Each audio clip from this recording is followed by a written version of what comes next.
Mula sa pagiging viral noon sa social media dahil sa kanyang mala Justin Bieber na pagkanta sa Wawawin naman po magpapakitang gilas ang ayetang si Arjon Gilbert matapos niyang mapabilib si Kuya Will. Ang Star Bites sa Tinikata Tibayan.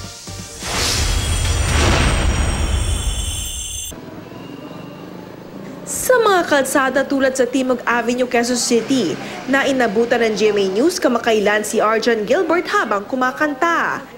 Siya ang aita na sumikat sa YouTube noong 2011 habang nag-aala Justin Bieber sa kantang Baby.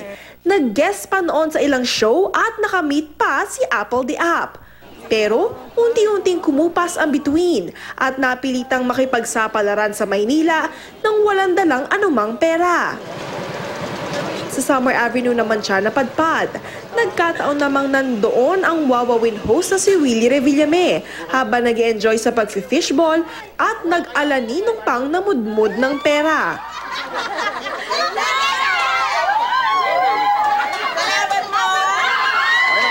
Pati si Arjon naambunan. Sinamantala na yon ng binatilyo para ibida kay Kuya Will ang kanyang talento.